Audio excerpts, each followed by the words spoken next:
He speaks highly of the recent elevation of China-Slovakia relations to a strategic partnership. Pokiaľ ide o partnerstvo medzi Čínou a Slovenskom, toto nám vytvára nové možnosti.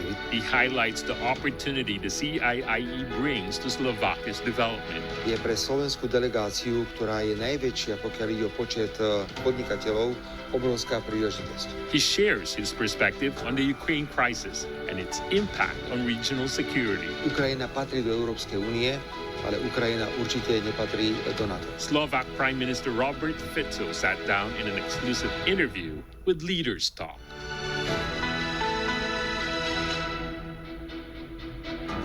Hello and welcome to Leaders Talk, where we meet leaders, thinkers, and trailblazers. I'm Zhou Yun. Our guest today is Slovak Prime Minister Robert Fico. As Slovakia debuts at the CIE National Pavilion, how will the country benefit from deepening economic and trade relations with China? With the recent elevation of the relations to a strategic partnership, how does Prime Minister Fico envision taking the relation to the next level? And how can China and Slovakia strengthen their coordination on international affairs to deal with global challenges altogether? Let's find all these answers from our conversation with Prime Minister Fico. Mr. Prime Minister, good morning to you and welcome to the program. Before your departure, you told the Parliament that your visit to China was crucial and the most important trip in 2024. So why is it crucial and what are some of the specific goals that you hope to achieve this time?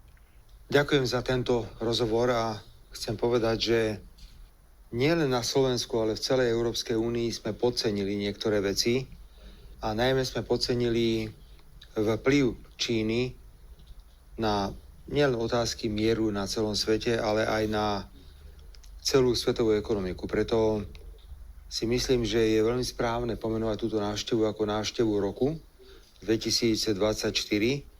Mr. Prime Minister, your last visit to China was about 17 years ago in 2007. So compared with your previous impression, what are some of the changes and developments that you observed this time stand out the most to you? Ja sa vrátim ešte ďalej. Ja som prvýkrát navštívil Čínu, ak sa nemýlim, v roku 1999 alebo v roku 2000.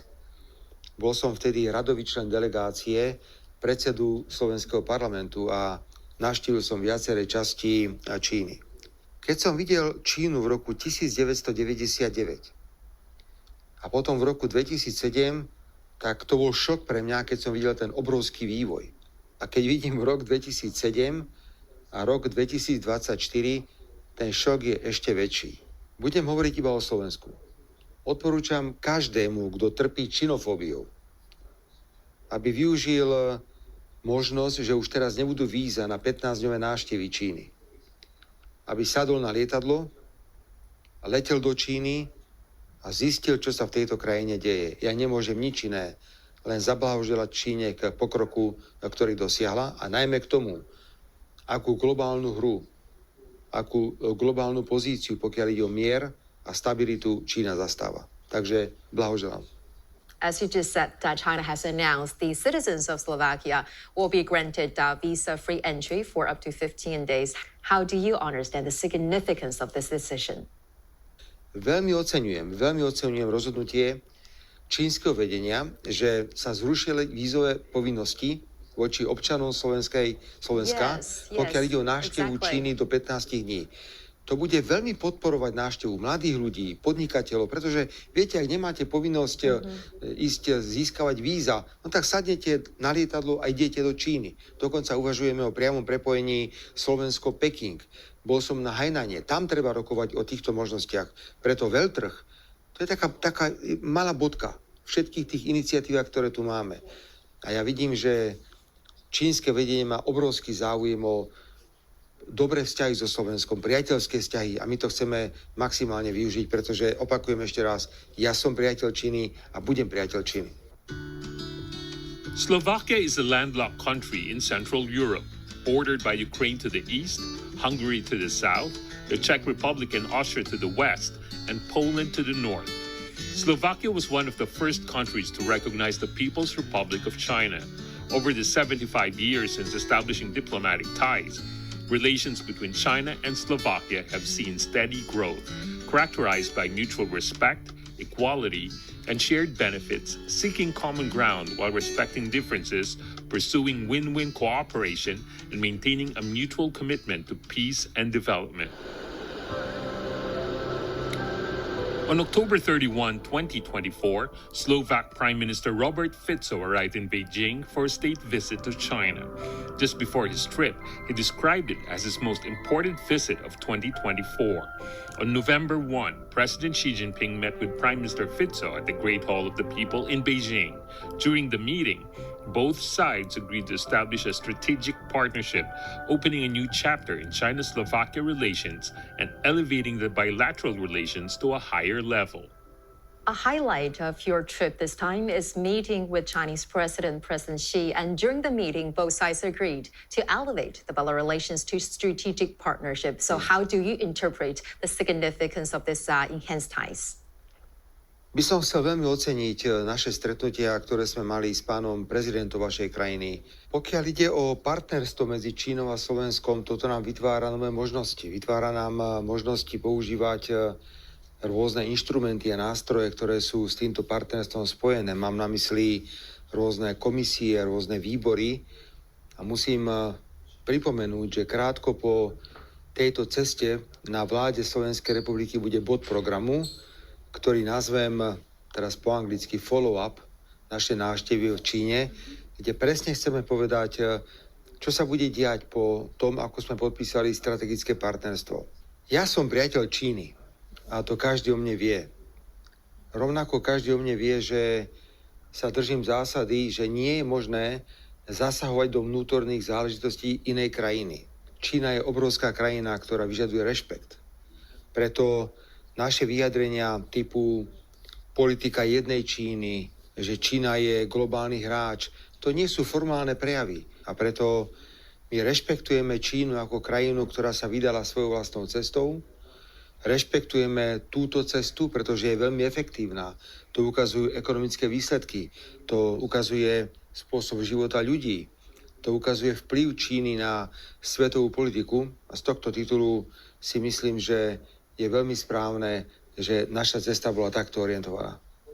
During the meeting, President Xi emphasized that both countries should continuously upgrade and enhance bilateral relations from 4 aspects, including deepening political mutual trust, expanding pragmatic cooperation, etc. So, Mr. Prime Minister, what is your take on that?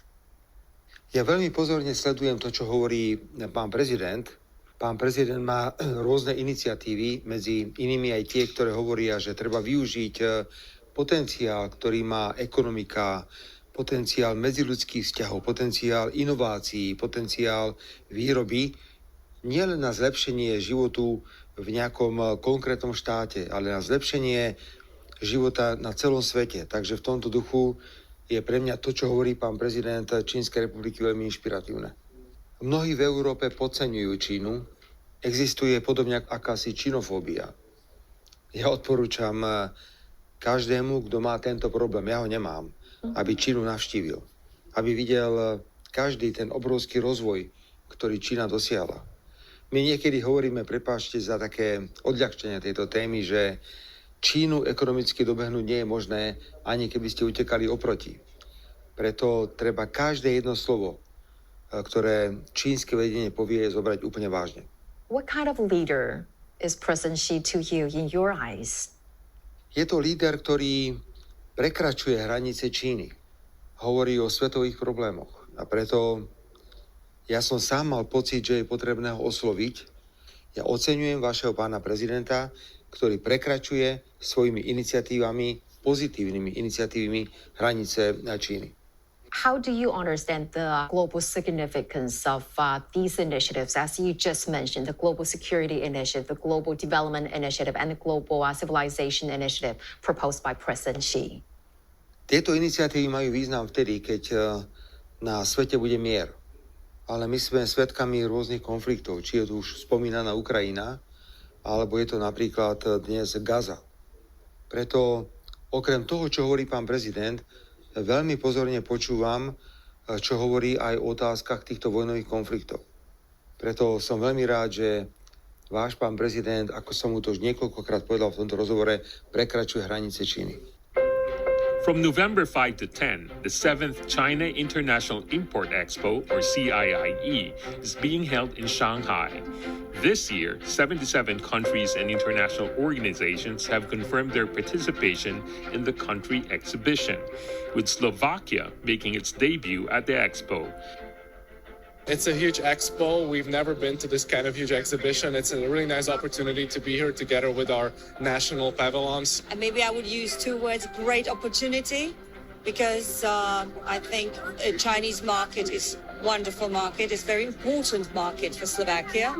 And it's a great honor and pleasure to be here and that we had that opportunity to be here and present Slovakia.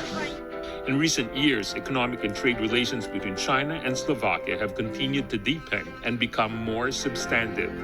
At the China-Slovakia Economic and Trade Forum on November 1st, Prime Minister Fico expressed strong confidence in the future growth of economic and trade activities between the two countries. I would like to share my optimism about the future of Slovak-Chinese relations. Today's business forum marks an important step that strengthens our economic relation and cooperation. In terms of trade, the China-Slovakia trade volume has exceeded $10 billion for 3 consecutive years. Slovakia is China's 4th largest trading partner and the largest source of imports in Central and Eastern Europe. As for investments, according to the data available, Chinese companies have invested over $600 million in Slovakia and created more than 5,000 jobs. What kind of economic and business opportunities do you hope to unlock through platforms like CIIE? Viete, my sme úplne rozdielni. My sme malá krajina, máme 5,5 milióna obyvateľov, máme jednoducho malé územie. Ak to porovnám s Čínou, je to neporovnateľné. Ale vážim si rešpekt a úctu, ktoré boli dôležité v našich rokovaniach. Bavíme sa ako rovnocenní partneri a hľadáme rôzne príležitosti. Preto ísť na takýto veľtrh, ako je dnes, je pre slovenskú delegáciu, ktorá je najväčšia, pokiaľ ide o počet podnikateľov, obrovská príležitosť. Čiže musíme hľadať nejaké možnosti, ako našich slovenských podnikateľov zapojiť do aktivít tu v Číne. The world's first import-themed expo is back, bigger, bolder, and more connected than ever. Welcome to the 7th China International Import Expo, showcasing China's commitment to high-level opening up. A portal for global brands to reach China's 1.4 billion consumers and beyond. Exposición Internacional de Importaciones de China. L'exposition internationale d'importation de la Chine. Мара de Сини Дуали Ливийский рада. Китайская международная выставка импортных товаров. Strengthening global trade and economic cooperation. Join CGTN for special coverage of the 7th CIIE. The world's greatest gateway for imports. The China International Import Expo, showcasing high-level opening up to the world. Unrivaled access to unique, expanding markets. Unparalleled opportunities to witness niche products and high-tech advancements. The China International Import Expo. Live from Shanghai on CGTN.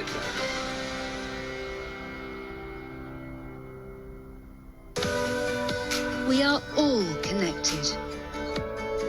Across borders, across continents, connected by ideas, a shared humanity. Stay connected.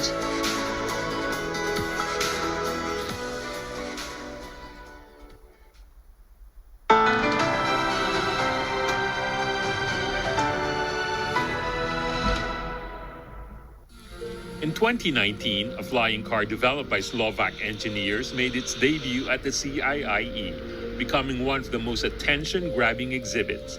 This March, a Slovak company signed a cooperation agreement with a Chinese company to jointly accelerate the development of this innovative transport vehicle. This is just one example of China-Slovakia cooperation in the auto industry. Located in the heart of Europe, Slovakia's unique geographic position has made it a central hub for automobile production and the country with the highest per capita car production in the world. Many renowned global automotive groups have invested in establishing factories in Slovakia. However, with the rise of electric vehicles and the European Union's stricter emission standards, Slovakia, traditionally reliant on conventional fuel-powered vehicles as a key industry, now faces the challenge of transformation. After concluding his visit in Beijing, Fico arrived in Hefei, Anhui province, where he visited a lithium battery plant. Slovak companies have expressed interest in partnering with China, which leads in electric vehicle battery technology, to establish a joint EV battery plant in Slovakia, thus further enhancing cooperation in this sector. This time during a trip in China, you visited the Chinese EV battery manufacturer in Hefei, which has a joint venture in your country. As we know, that auto industry is pivotal to Slovakia economy and also being a leader in auto production per capita. How do you envision the cooperation between our two countries on that front? Začnem ale inou odpoveďou. Viete, že Európa trochu závidí Číne, ako ďaleko sa dostala, pokiaľ ide o elektromobilitu, pokiaľ sa dostala vo výrobe batériek pre elektrické vozidlá. Ja na to odpovedám, že nie je možné bojovať s Čínou v tejto téme zavádzaním rôznych administratívnych prekážok, rôznych cieľ a neviem čo všetkého. My musíme bojovať rovnakou kvalitou, musíme bojovať cenami. The European Commission has finalized its decision to impose tariffs on Chinese-made EVs, which is something that Slovakia has voted against. How do you foresee the impact of those tariffs on the economies of EU member states? Slovensko odmietlo a hlasovalo proti návrhu Európskej komisie zaviesť dodatočné clá na elektroautá, pokiaľ ide o Čínu a ich dovoz do Európy. A pritom si ťažko, ako keby sme si uvedomovali, že Slovensko je krajina, ktorá vyrába najväčší počet aut na svete na hlavu a sú to hlavne autá strednej triedy a luxusné autá, ktoré sa často vyvážajú do Číny. Musíme na naše územie dostať nielen výrobu aut, ale musíme dostať aj výrobu napríklad batériek, ktoré sú dôležité pre elektrické autá, ktoré sa rozvíjajú. Preto tento projekt Gotion je pre Slovensko neuveriteľne dôležitý. Viete, pani redaktorka, ja chápem, že pre čínske pomery je to malá investícia, ale pre Slovensko je to 1,4 miliardy eur. Je to 1300 nových pracovných miest. Sú to inovatívne procesy. It's the second largest investment ever, right? Áno, je to presne, ako vy hovoríte, je to druhá najväčšia investícia, pokiaľ ide o Slovensko. Preto ja to vítam. Samozrejme, že nie sú mnohí v Európe nadšení, že Čína prenáša výrobu týchto batériek na Slovensku.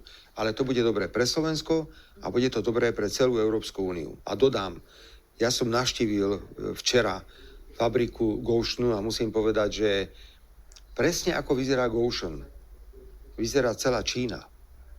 Moderná, inovatívna krajina alebo firma, ktorá prináša nové nápady. Preto bola by obrovská chyba, keby Slovensko možnosť mať takéhoto partnera na svojom území nevyužilo. What are your major concerns regarding the implication for the regional security, given that ever since taking office, you've been opposed to the EU sanctions on Russia and also against Ukraine joining NATO? My sme susedia Ukrajiny a túto podporu jej dávame. My pravidelne robíme spoločné rokovania vlád, slovenskej, ukrajinskej a hlavne teraz sa sústreďujeme na zimu, pretože zima bude veľmi náročná pre obyvateľov Ukrajiny. Pomáhame ako sa dá, s výnimkou vojenskej pomoci, pretože my neveríme, že vojna na Ukrajine má vojenské riešenie. Na druhej strane treba Ukrajinu podporiť, ak má nejaké ambície. Ak má ambície Ukrajina vstúpiť do Európskej únie, treba to podporiť. Ale pokiaľ ide o NATO, tak vstup Ukrajiny do NATO považujem akurát tak dobrý na začiatok 3. svetovej vojny. Samozrejme, že Slovensko je malá krajina, nevie ovplyvniť ambíciu Ukrajiny, pokiaľ ide o NATO. Ale členstvo v NATO sa schvaľuje v každom parlamente, každej členskej krajiny, ktorá je v NATO. Ja za Slovensko hovorím, že pokiaľ budem predsedom vlády, budem tvrdiť, že Ukrajina do NATO nepatrí, že to bude ešte viac eskalovať napätie, že to nie je dobré. Preto zostaňme v hraniciach úvah, že Ukrajina potrebuje pomoc, že mier pre Ukrajinu by mal byť, povedzme, spravodlivý pri rešpektovaní všetkých pravidiel, ktoré sú tam, že Ukrajina patrí do Európskej únie, ale Ukrajina určite nepatrí do NATO. And you have recently said that you see high probability of the Ukraine crisis ending soon. So what are some of the specific factors or developments that lead you to this assertion?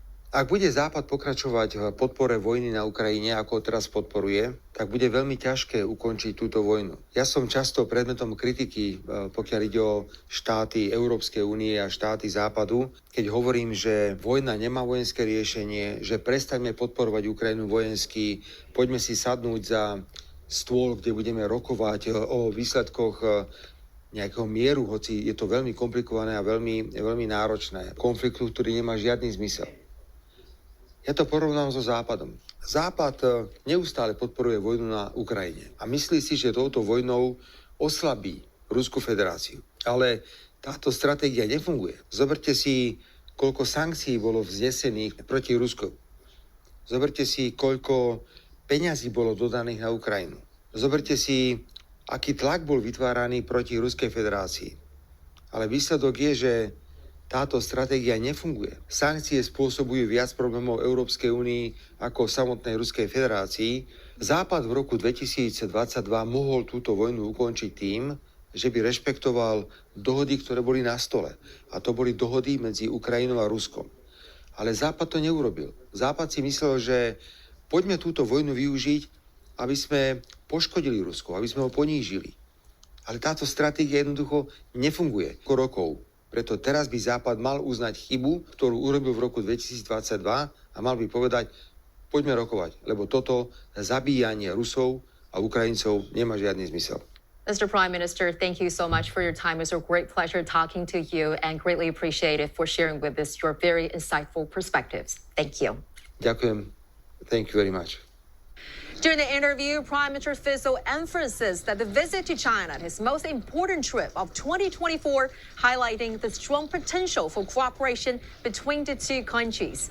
He also expressed concerns over EU's tariffs on Chinese EVs, noting that while China respects Europe's values, Europe should also respect China's path for modernization and development. Cooperation, he believes, is the only key to shared growth and a brighter future. With that, we're going to wrap up this edition of Leaders Talk. I'm Zoe reporting from Shanghai. Thank you for watching and see you next time.